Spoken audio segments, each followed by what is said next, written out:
All right. Good evening, LinkedIn. Dave Wilson during a hire show. Hey, listen, tonight I got a special guest, and everybody's going to love this story of why I picked Mr. Joe Makston there to come on the show tonight. How you doing, Joe?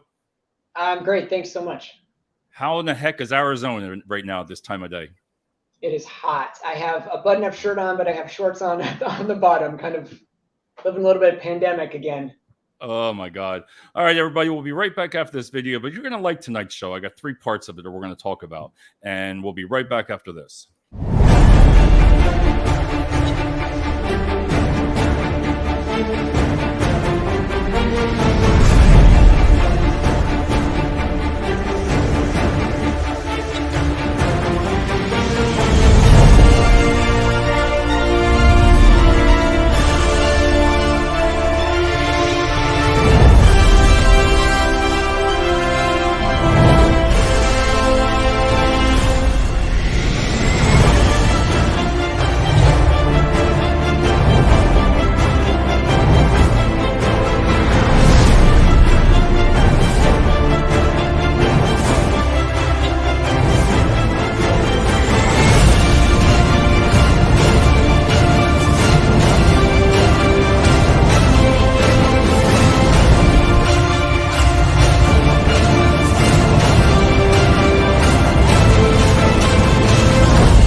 Now, don't you think that sums it all up in one story?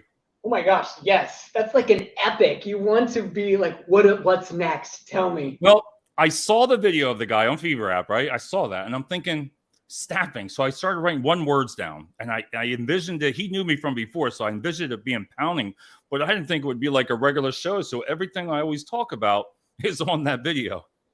It's perfect. All right. Hey, everybody. Tonight, there's 3 things I want to talk to Joe about tonight, and I'm going to introduce him here in a second. So I always scroll through LinkedIn, each night and during the day once in a while, not during work. And I look and I see this guy doing a video, day 1 of unemployment. Okay. I watched it, scrolling down through a link. Oh, I liked it. Next day again, day 2 of unemployment. And he's doing videos. I'm like, what the heck? Well, you're on day 32 now, Joe. Yeah. But this gentleman here documents every single day, and he talks about it and what he does being laid off. So, Joe, I'm going to ask you right off the bat, introduce yourself first, but then we're going to talk about that. Yeah, well, thank you so much, David. So I am Joe Makston. I live in Phoenix, Arizona. I was laid off 32 days ago. I worked for a tech company, oversaw employee experience. And I got 2 kids. One just went to ASU yesterday, and I have another who's a junior in high school. I've been in the Valley since actually high school myself. Grew up in Tucson. A little bit more about my book around growing up in Tucson and what that looks like. So I'm honored to be here, David. Thank you. And Sherry, I love Sherry. Thank you. Oh, you know Sherry? There's Sherry. Please, if you know anything about Joe, please bring it up. But what made you, and I know people will go now, you got to connect with Joe. You got to look at his videos, because I'm going to give you an example. One day, Joe's sitting there, he takes up this video, he goes, he's trying to figure out what he wanted to talk about. I don't know what day it was, but you're like, all of a sudden, some things happened, and you're like, you know what? Let me just do it about unexpected things happening. And I had to laugh. But what made you do this, Joe? We are seeing really unprecedented layoffs. Yeah. In my career so far, this is unprecedented. And we knew that organizations were over hiring because they needed to pivot when we went through the pandemic. And at some point, the market's got to level off. And so recently I've seen so many people losing their jobs and posting on LinkedIn. And so when I got into my car that Thursday, a little surprised that I was being laid off. And then I actually drove to Utah. I came home, kind of rested a little bit, and then I drove to Utah, and I started thinking about what is it that I want to say about this specific experience. And I wanted to provide a voice for all the people that have lost their jobs, are still looking for jobs, are further ahead than me. I saw somebody today that's on, I think, day 87. And so the level of stress that comes with Yeah, it's a lot. losing It your is a job, lot. I felt like it was important for you to feel like you're not alone.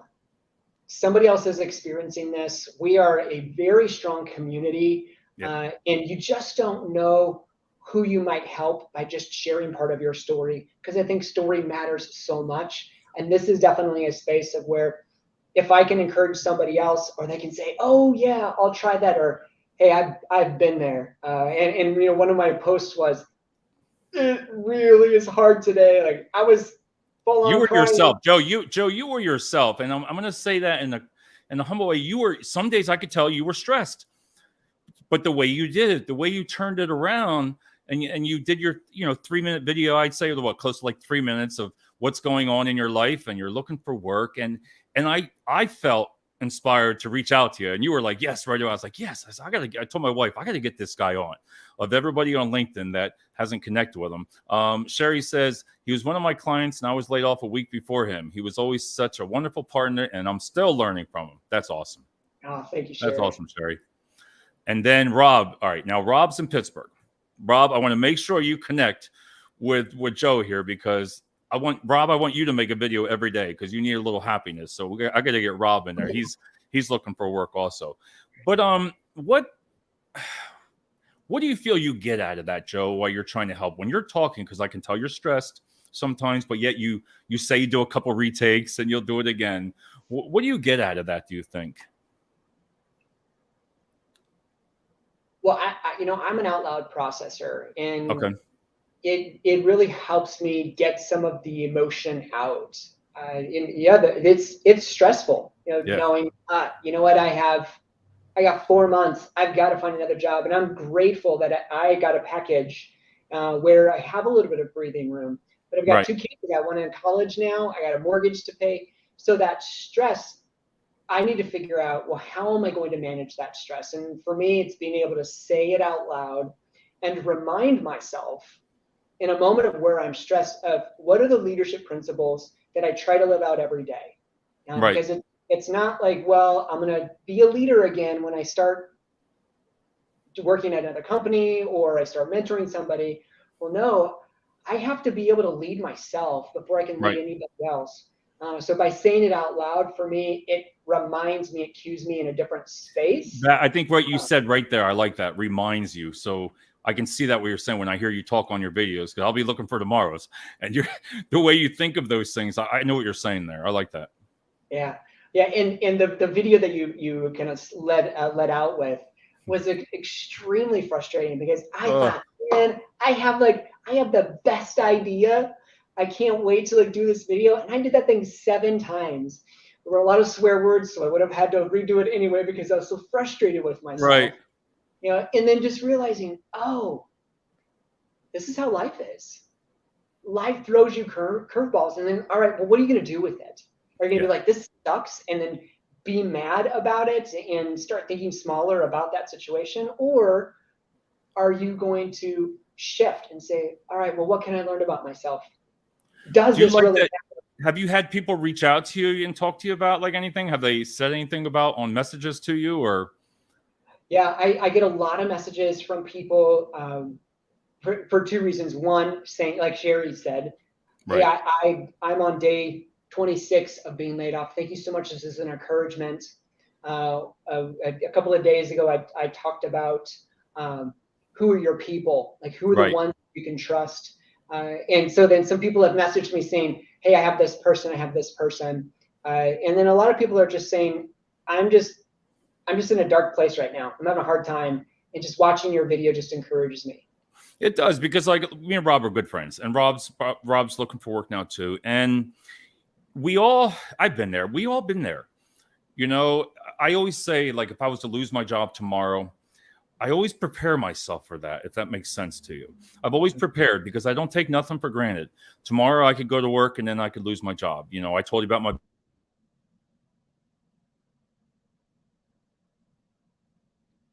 what when I closed the business, it was heartbreaking. It was terrible. You know, I had that bad feeling. But then when I got that job call after like 10 interviews, different things, wow, you feel totally different. you know. So I understand when people go through this. Like you said, you have the kids, your health care, and I don't want to say things that, make you what you're going through, but it's true.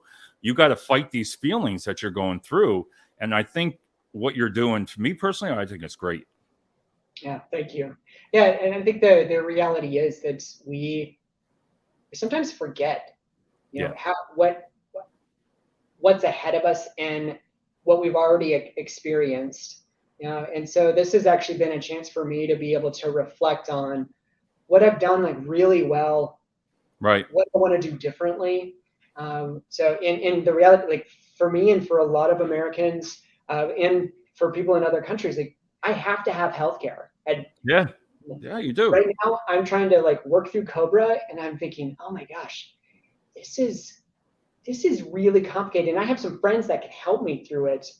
Yep. So each one of those experiences, like, okay, now I got to figure out my finances. I got to figure out my insurance, and what do I do? Who can I ask? And not everybody has access to be able to get the help that they need, and the support that they need. Do you reckon, Joe, have you learned anything from there? Like when you talk about like healthcare, oh, we got Kenny Dunner in the house. I'm sorry.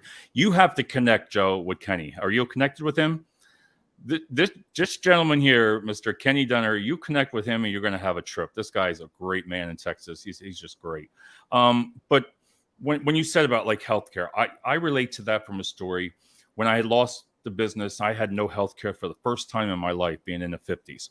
And I fell down a cliff, 50-foot cliff, onto the rocks on the boulder, split my head wide open. Totally. I was able to call 911. They pinged it. My wife kind of knew where I was. They found me sprawled out. They didn't know if I was paralyzed. Took 25 firefighters, 2 rock climbing things, helicopter, no health insurance. Joe, it was like over 400 some thousand. Yeah. And, there's nothing that I can go through, I think, if I lost a job versus that. Do you know what I mean? Because it gets you hard. It does, So that was my little story there, but it hits you hard because I don't think I'll ever forget that feeling. Yeah, you're right. The stress of it. Like I take medication. If you read my book, I have multiple sclerosis. Have to take medication every day. And so if I don't have health insurance, to try and figure out how do I pay for that, it really is a need that we have in society. So removing the friction of easy access to healthcare across the U.S., I think, is extremely important. It is. Sherry says your village is so important. Surrounding ourselves with like-minded positivity is so important, especially, and I think she's totally right there. And I agree totally. Joel's right here. He's got a show coming up with me on Friday with we're leadership. We're doing a show on experience versus education. So that ought to be a good one with Joel here. Welcome, Joel's in there. He's a great one to connect with. But I like how you say that, the way you word it, because you have so many people going through the same thing. And if they listen, I see positivity from you because I like listening to you. I think it's funny. I love it. I'm like, how does he come up with that? Like that. But I just think it inspires a lot of people. And congratulations to you on that. Thank you. I think it's important to. I want you to read this, Joe, from Kenny. You appear to be such a debonair, sophisticated, stellar. Wow. Look at this. Stanford gentleman who shares his goodness with others for the betterment of humankind is also intelligent, gorgeously handsome, looking so impeccably well dressed too. See, how can you top that when you're doing the show? How does it make you stop? I know. Ken, look at that. Can you be my spokesperson? Like, you should definitely write intros for me. Really, but before we go on this next topic, though, I really want to thank you for doing what you got to do, and everybody out there watching, you got to check out. Now we're going to put more pressure on you, Joe. Every day, he does a video because he's on day 32 unemployment. Day 32. So we're hoping that'll just get lower and lower. But the other reason I wanted to bring him on was, and I didn't know it, and Joe sent me this. This is great. So it's Creosote, your new book, right? Creosote Rain. Yep, all right. That's right. So you can get this on Amazon, and we're going to go over. I'm going to let Joe explain to what it's about. But he just released a book, and this was released while you're on unemployment right now. So I mean, I think that's such a great. It's got to be such a good feeling, isn't it? It feels wonderful. Yes. All right. Over a year's work to put this book together. So why don't you go ahead and just explain to what the book's about? In short, we'll talk about it. I have a couple questions about it for it.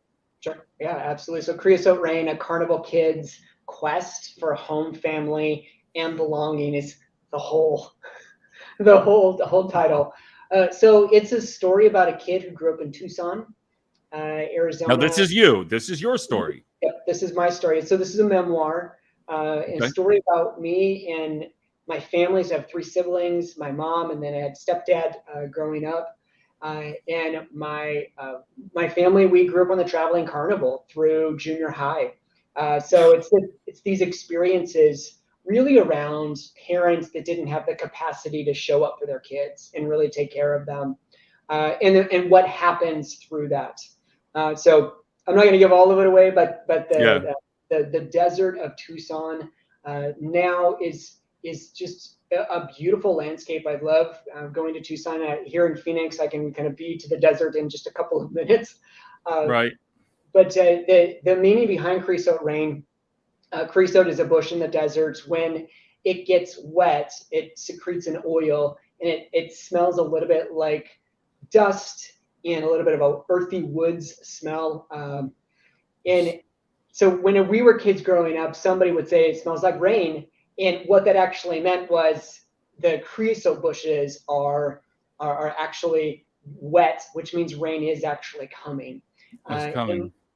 my childhood was really focused around the desert we typically see: dry, desolate, parched, Right. trying to survive. There just wasn't a space for me or my siblings to really thrive. So when people came into our lives that came alongside us and said, "Hey, I want to be an encouragement to you," and we had wonderful people that allowed us to live with them. I had a friend from church who let me live with her through high school, that created safe space. Ultimately, the book is about community, faith, whatever faith you are a part of, just knowing that you're part of something greater. And then 4 years of deep trauma therapy, and what that did for me, just being able Right. to accept really who I am as a whole person. So yeah, that's kind of the high level of the book, and discovering that our stories really matter, and giving a Joey a voice. I call my younger self Joey, a Joe, little 6-year-old, a little 9-year-old, because he matters. it matters. Sherry says my copy arrived over the weekend. So did I, Sherry. But mine was sad. Mine was in the rain a little bit for while I was on vacation. Joe said it was coming on Monday, but I think I got it on Saturday.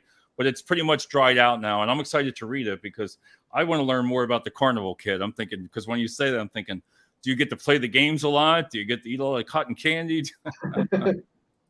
You think, yes, that's what it is, but it was work. It was a job for my family. So my mom, she was in charge of the ticket booths. My stepdad worked one of the games. My sisters, they babysat, or they worked somewhere else, and which left me 4 years old and my brother 5 years old Right. to take care of ourselves. I like that. So when I talk about parents that don't have the capacity to take care of their kids, my mom did her best, from her own story, and unfortunately, that's still imposed trauma, like it does for a lot of families. Right.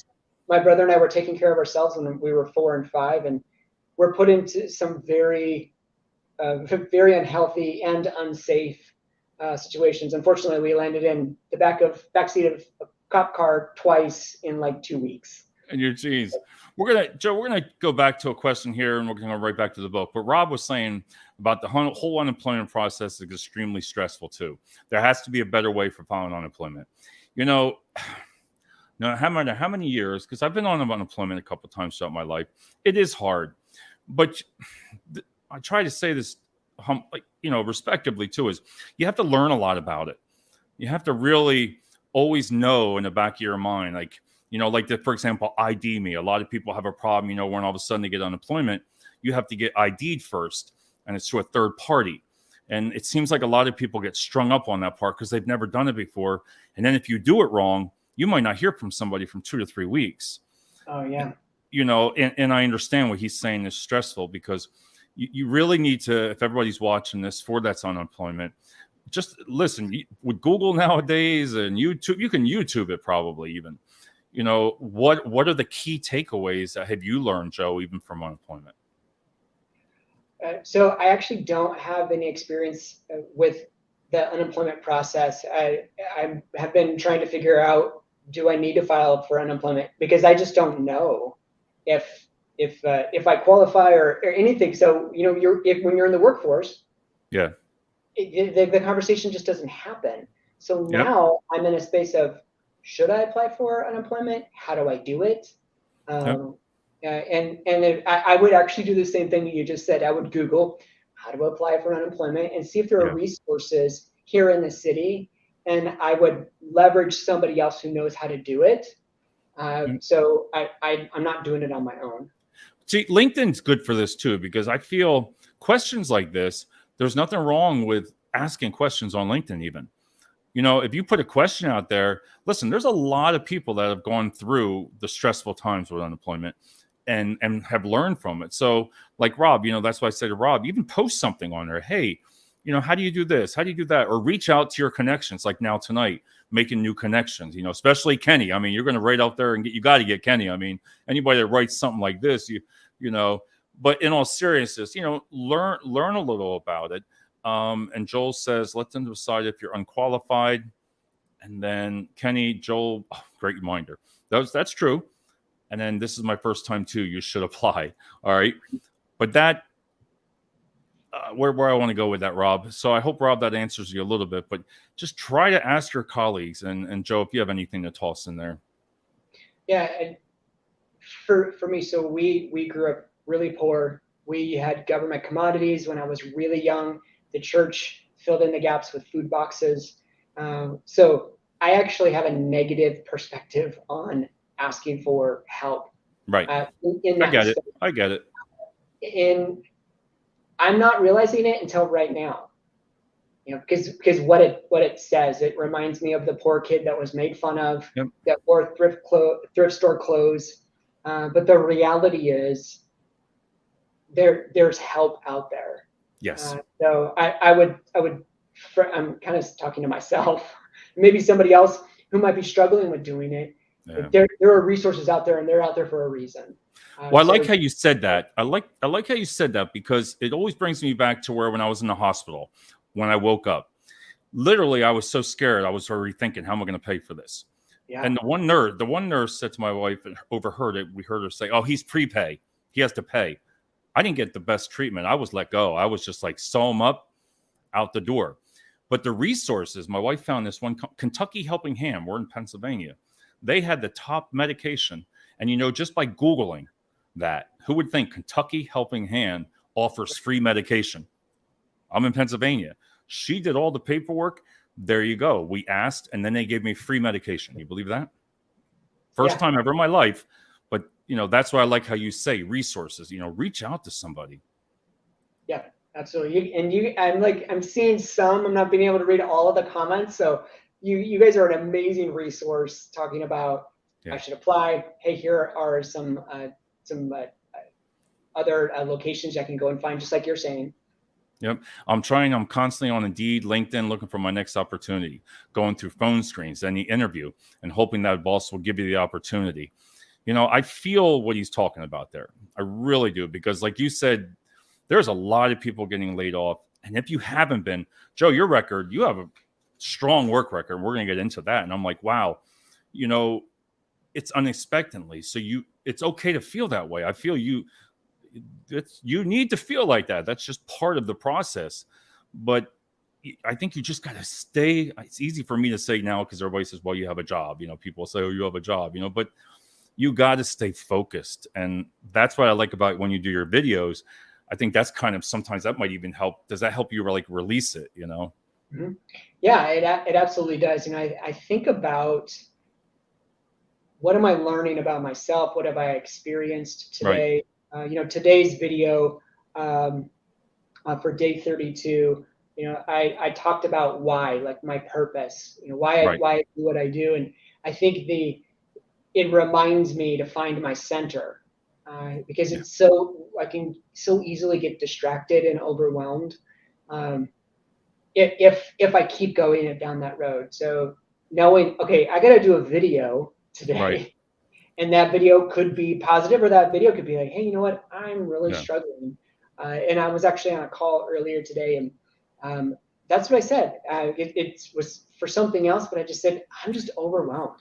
I I don't like know how what. you did the gym. You were at a gym and you were saying, I get to go to a gym. Everybody else doesn't get to go to a gym. And I'm like, oh my God, I started laughing because I said, there you took something positive. I get to go to the gym today. You're unemployed, but then you're like, you're not going to the gym. And I'm like, I love this. I love it. Yeah. I just think it's great how you do that. Kenny says, Joe, I sent you a connection invite. You may accept if you dare. Sherry says there's a federal program for people who have certain disabilities or DX as well. I went down a rabbit hole trying to learn about what to do to file my claim. See, they're the kind of things that are nice to hear, Yeah. on that part. Now we're gonna go back to this because I still have a couple questions on the book here.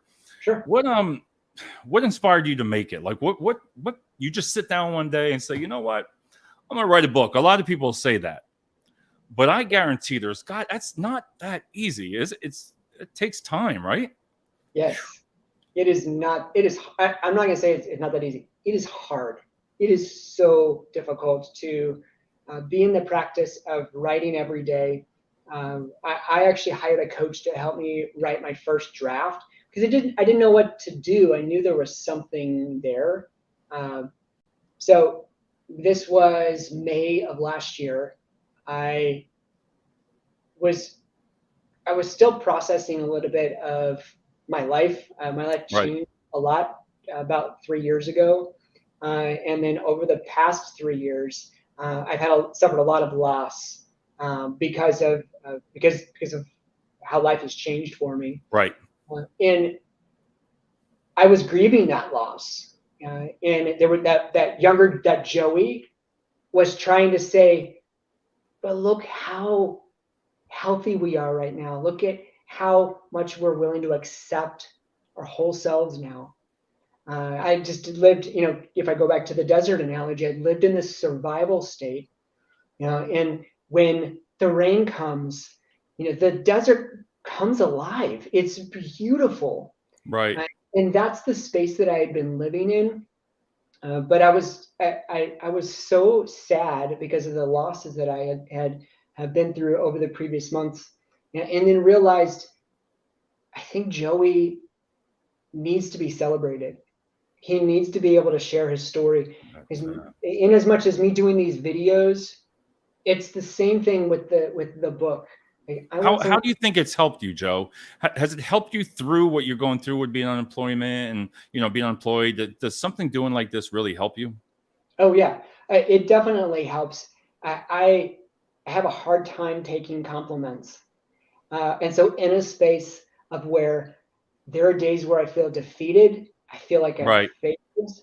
I shouldn't have lost my job. I thought I was doing a great job, and so you kind of get into this mindset. And then I started getting people messaging me, people from my childhood, and then total strangers messaging me saying, "I Yep. just finished Okay. the book. Thank you so much for being brave. Thank you for helping me see Joey. It's helping me process through my own hurt." And that is so encouraging. At the end of the day, I want people to know somebody cares. So writing this book, Right. letting know that I care about Joey, his voice matters, and hopefully you're encouraged when you read this. Okay, yes. Do I have healthy community? Do I have faith in something bigger than myself? And at times, I may need to do the really hard work and talk to somebody and do some actual therapy. That's awesome. I love it. Kenny says, I can imagine it's rough on the job market looking. I am fortunately employed at my current employer. He's been there for 35 and a half years. Nothing Oh, is life and guaranteed. And I like how Kenny says that because, like I told you before, listen, it can turn on anybody without warning. I kind of knew when was unemployed. I kind of knew it was coming because I made that decision myself. But we talked before about the show, my part, what happened to me, and I don't want to get into all that, but you you learn, you grow from it. You really do. And if it was happening to me, I would reach out to Kenny if I knew somebody in Texas about anything. Everybody, all your connections that you're making on LinkedIn, your friends, your family. I mean, your friends and family, I think, play a big part. Don't you believe in that? Yeah. Yeah, absolutely. I think my work family and Yep. my friends, and then my actual family, uh, being there to be able to process through that. You know, my partner, I lives in Utah, and so we had already been talking about things were a little bit Out. stressful at work, and he was the first person I called, and just said, hey, I just got laid off, and he was so encouraging. And I had already planned on driving to Utah, so I was there with my people, and then I have other people that I immediately reached out to and said, "Hey, I just got laid off," and you know, my close running friend, she's just like, "What do you need? Do you need me to like go flip tables?" Like she was willing to like carry the anger of Right. because there's a reality of that. It's okay to be pissed off about it. Yeah. It's okay to Yep. be frustrated with it. And It if is. you don't feel that emotion, it's going to come up and it's going to come out another way. Yeah. So she was like, "What do you need from me? What do you need to just say the F bomb 1,000 times?" And it's not quite my personality to be like that angry, but we were able to Yeah. just like be in the frustration, and that I really see it. I see it. So I told you in your video, I was like, wow, it's hard because you're still a human being. You're right, putting a video and I'm talking to you about it and I'm like grilling you about it, saying, hey, but to me, it's like an inspiration because I'm thinking, I think I could do that. I'm like, you know what? I think a way to get your anger, like you said, is that what you mean? Like, because you can get it out some other way. mm-hmm. You can get that anger because I believe in the beginning, everybody goes through when they get laid off. Listen, it's tough. If you're reaching out to a friend and they don't respond, I get it. I really do. Give it some time. I think that person needs to go through that time. You know, Yeah, it's just like when you loss of a loved one or, you know, something like that. You're, it's going to be okay. Your life will get back to normal. You just got a hiccup. That's the way I look at it. And between the book and your story and what you're doing now, I gotta give it to you, man. I love it. thank you. You know, are you still looking to making all these videos every day, all the way to you're ready, right? Yeah, yeah. So I do plan on actually continuing to do the videos. I've had a couple of people reach out and say, "Okay, what happens when Joe gets a job? Like, are you going to stop doing this? Because it's actually my daily inspiration. I Right, look forward to seeing your video." And I've thought about that. You know, again, I want people to be encouraged. I want them to know that they're not alone. So I'm right. trying to think about, well, what is that going to look like when I do start my new opportunity, whatever that is? Joe, I wanted to ask you. I had two more questions about your book. Then we're going to get into your employment part. Yeah.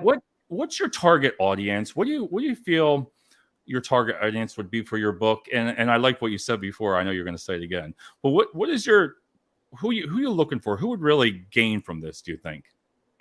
Uh, Yeah, I think there's actually two groups of people. So I'm part of the LGBTQ Right, community. So you know it's a very clear thread through the book, right, and I think also people who have dealt with loss. So right, whether it's the actual loss of a loved one, for me it was loss of a family. In the book I will tell you my mom does leave me when I was 13, right. and then my dad. So if you are somebody who has experienced tremendous loss and maybe you haven't healed yet, I hope this story is Nice, encouraging for you. nice. And for the gay community, I think specifically, I grew up in a very conservative Christian space, and there was zero, especially during the Yeah. 90s, there was zero space to be able to talk about it. And Oh so yeah, what I definitely. did was I pushed that out, it kind of into this desolate place because there was so much shame. So for the people in the gay community that may be experiencing it, Right. they find maybe some hope and some healing. I love it. I love it. And I tell you, I got mine. I know you get right on Amazon too. It's right on Amazon. We'll Yeah. definitely. I'll have Joe definitely put the on the comment section before tonight. Just type in there how they can get it, and we'll ask them on there. Now, my favorite part. Oh well, one more question on this. How long did it take you to write? How long does it take to write a book like this? Because this ain't small. It is not small. And No. a quick story. So I actually did I did a beta read with a group of 8 friends. Right. It was like 79 pages, just like 8.5 by 11, 79 pages, and it was horrible. I'm embarrassed that I even gave the book to those people. The what I really appreciate about it was they took the time to read through it and they said, "This doesn't make sense. I don't understand that. I need to know more about this." And it helped me do a revision Oh, I see what you're that did saying. I see what you're saying. to Joey's story. So, we just don't know when we're in a space to receive feedback. It really is a gift, and Right. it's what made this book better than it was. So I made the decision to write it in May of last year. Okay. So I started writing in June of last year. I did an announcement on social. It was the middle of June. I was in the mountains in Utah, and I did a video saying, "I'm going to write a book. This is what it's about." And if you go back and watch that video, that's not what Creosote Rain is. I thought the book was supposed to be about me growing up without a dad and then finding my place as a man, healthy man and a Right. healthy dad. But this book was more important to write. Joey needed a voice first. So Love it. I love it. So everybody, please get your copy. Go to Amazon and get your copy. I love it. And I'm going to have Joe back on a couple more shows we talked about. Now I want to take about 10 minutes. Well, we're going 30, almost 40 minutes. I love it. I love it. I want to talk about you, Joe. You're in Phoenix, Arizona, right? So Yep. what is Joe looking for? What are you looking for? Is there something that you're looking to do or anything like that? What kind of work? Yeah, so I am. I'm gonna put the Okay, put the link in the comments. Yeah. Hey, Christian, there she is. I'm excited to get my book. There she goes, right there, Christian. Christian, she'll get it. Do you know Christian? No, Kristen and I are connected on LinkedIn. Yes. Yeah, she comes on the show too. We do shows on AI. Oh, perfect. Oh, I'd love to be a part of that conversation. I think All right, AI. Christian, you heard it. You heard it. He's going to come on with us, Christian. We're going to do that, all 3 of us. Then that'll be awesome if you love that stuff. David, I actually don't see that I have the ability to drop it in the chat, so I'm going to drop it to you. Okay, then I'll put it over there. And I'll put it on the link when we get off. You can go on the show when they share it over. You can put it over on that part too. Yeah. So, okay. But we talked about you're in Phoenix, Arizona. I'm way in Pennsylvania. But if there's a way anybody listening, we're going to tag some companies, anything you want. So this was a really hard decision, and it's been part of the process for me of, well, what is it that I want to do? I have experience in designing leadership development programs. I worked in banking for 20 plus years. I was working for a fintech for early warning services, the creators of Zelle, but as I was laid off. So I led contact center and so forth. Ultimately, my last role was the head of employee experience. So when I think about, well, what is it that I want to do? The natural response is, I'm going to go work for another company. I'm going to find an employee experience job, or I'm going to find a leadership development job. As people started reaching out to me, the common thread that I heard from them was, Joe, you really impacted my life. Yes, it was through the leadership development program, or yes, it was through the employee experience programs that you designed, but more so it was because of who you were. And so I had people starting to ask, hey, can I meet with you? Oh, you should talk to this person that they're actually looking to design a program. And that really led me to the space of maybe it's time to start my own consulting and coaching. And that's actually the decision that I've made. You guys are actually the first official people to hear. There we go, right? And so I plan on coaching and consulting in the leadership development and employee culture experience space. So helping people design programs. I have experience in diversity, equity, and inclusion, along with community impact. So there's kind of a swath of things that I do, but I want to specifically focus on leadership development because I really believe that leaders are the number one reason why somebody stays or goes. or goes. The experience that you create, you can have great benefits, you can have a great company culture, but if your leader's a jerk or they're not showing up and disengaged, Yep. you're out. You're You out. might not actually leave, but you may do something worse, and that is stay and not be productive. Love it. And Love companies it. can't afford to do that. So I want to be able to help companies recognize the problems that they have, reduce turnover, and help design programs where leaders are saying, I want to say, and I want to be engaged and connected with my employees. That is awesome. Sherry says you've always been a light, even in corporate America. Thank you for continuing to be that light. Much appreciated. And there we go, Christian.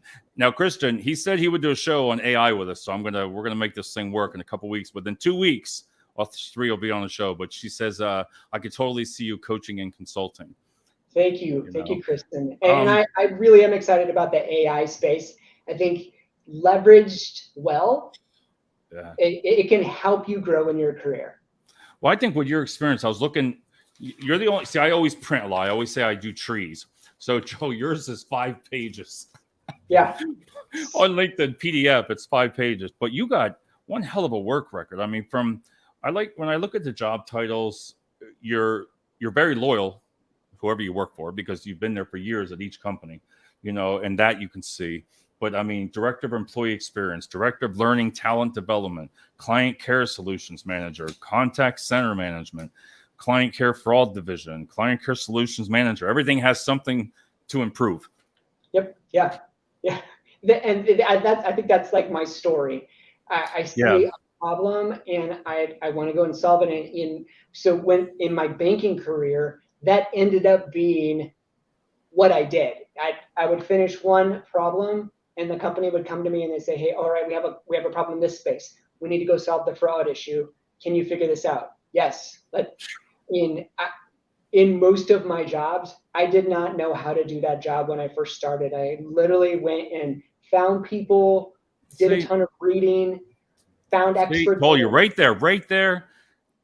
I love, again, I when people say stuff like that, because just what you said, sometimes like you don't have to, I know it sounds weird, you don't have to know the job, but the training, a lot of companies have the employees right there. They have them in their workplace. You know what? If they went back, I always say my age. Well, back in the day, you had on-the-job training. That's the only thing you learned when the paper industry with my parents. You got out. You know how to do this? No. Forklift. You know how to do that? No. You get trained. Companies, I really wish they would just invest sometimes within those candidates. And what you just said there, and lasting 7 to 10 years at jobs and not knowing the job and learning it, that's a success story. Yeah, thank you. And I agree with you. I think companies should invest more. And you're starting to see the dollars per employee very slowly increase. But is it in the right space? For a company to say, hey, we spend $1,600 per employee, but that pays for all the compliance training, and you're not getting leadership development, you're not getting customer success, you're not getting problem solving. They did that years ago, Joe. They did that years ago. I'm sure you've seen that. I've seen it in a lot of companies, and I just wish some of them do some great training, but I really believe that people need that. People need that, and that investment. It's only a small investment. That's nothing, because you're like you talked about the retention of the employees. You're keeping them there. You're keeping that person there because you're giving them a chance to learn something. They're going to stay, and that will turn around you on a dime. I'm telling you. And a lot of the practices haven't changed significantly. Right. When we think about coaching, when we think about providing feedback, setting expectations, delegation, like those things haven't changed. The way we do them have changed. But the reality is it's the practicing piece. So if a company was like, well, what, Joe, what was the one thing that you would say?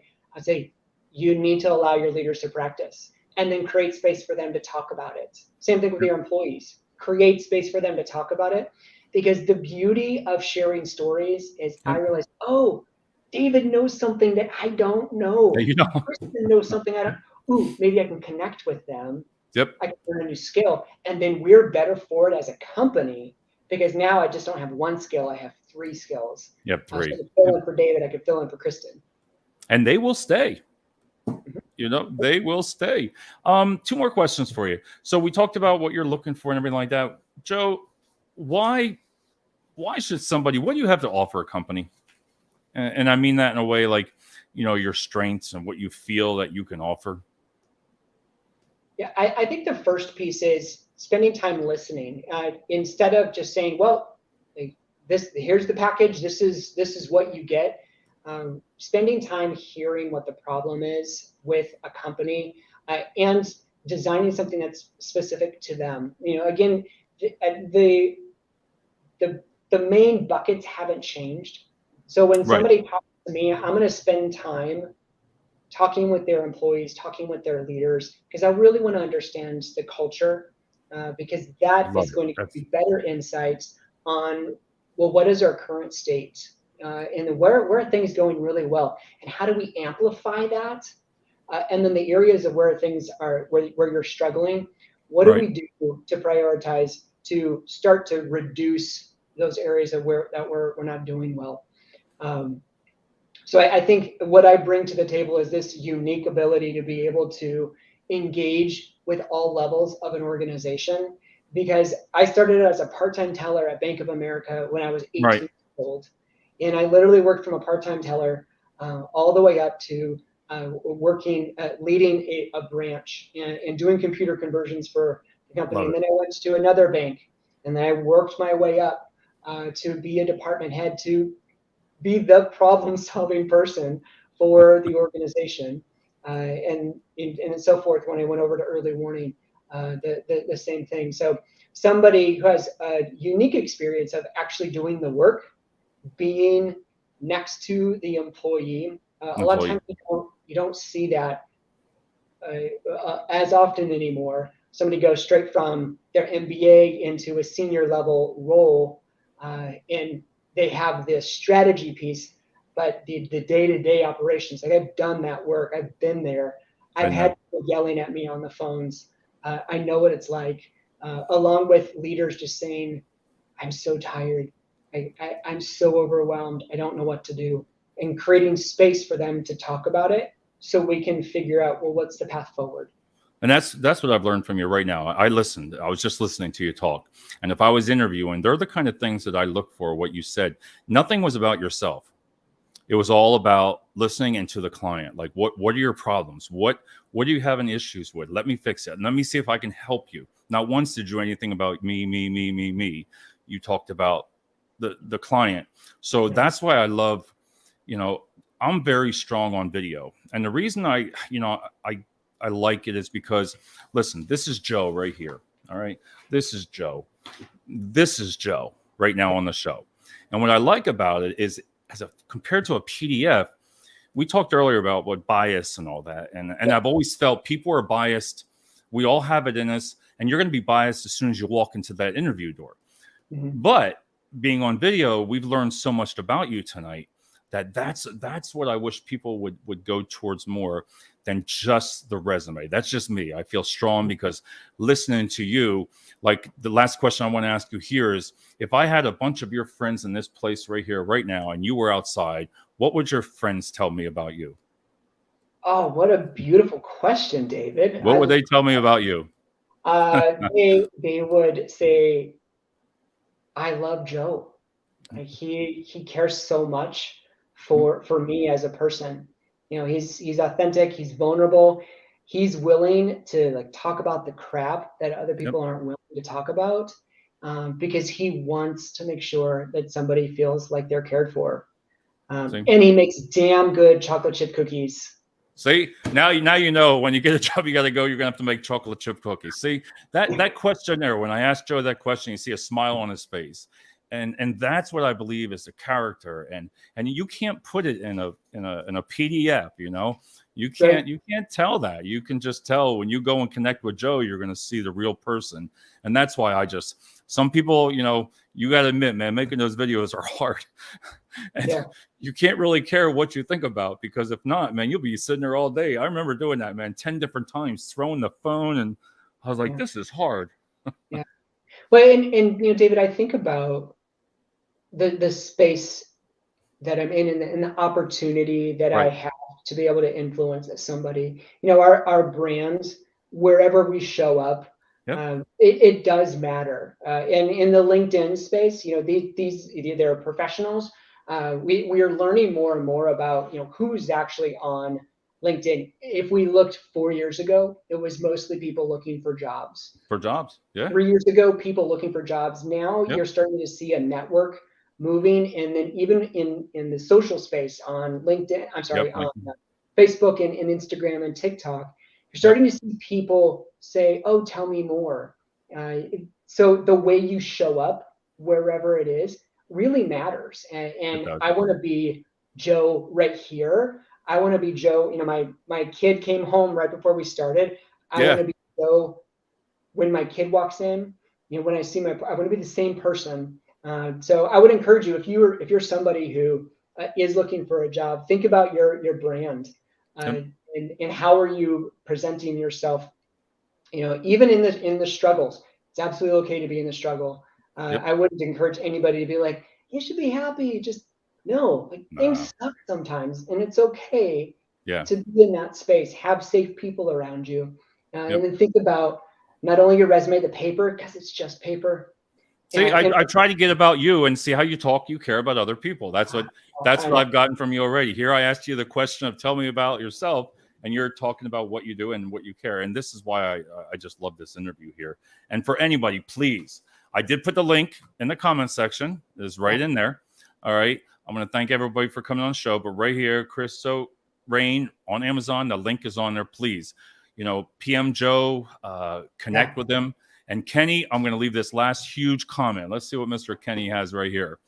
My friends will say that I'm such a suave, debonair, sophisticated. Oh, geez, here we go. Distinguished, appeared, gentleman, scrumptious. Look at that. See? How do you even finish? And sweet potato cheesecake. Kenny, where the hell did that come from? He's a friggin' nut, man. He is nut, but he's a great guy.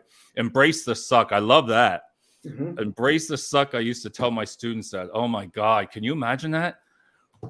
Joe, just embrace the suck. Jesus. There's the reality. The Art of Not Giving an F.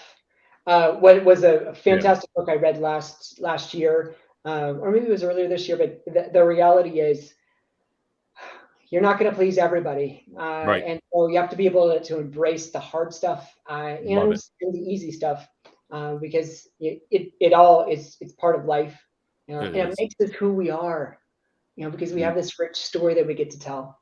Love it. Joe, thank you so much. And Christian, I'll be reaching out to you. So I'll be sending you a message this week and maybe next week, man. I hope all three of us can connect to do that show. But Joe, thank you so much for coming on tonight and talking about your book. And I told you you're going to come back on again because I just feel I like to have you back on the show. And we want to do some leadership stuff too. And wish you luck on everything that you do there. And I'll be looking for that video tomorrow. So all right, no pressure, but I'm going to be commenting on him. I'm like, all right, here he goes. So Thank you so much, Joe, and we'll be in touch, everybody. Thank you for watching the show tonight, and Joe, I'll talk to you right after this video again. All right, thanks so much.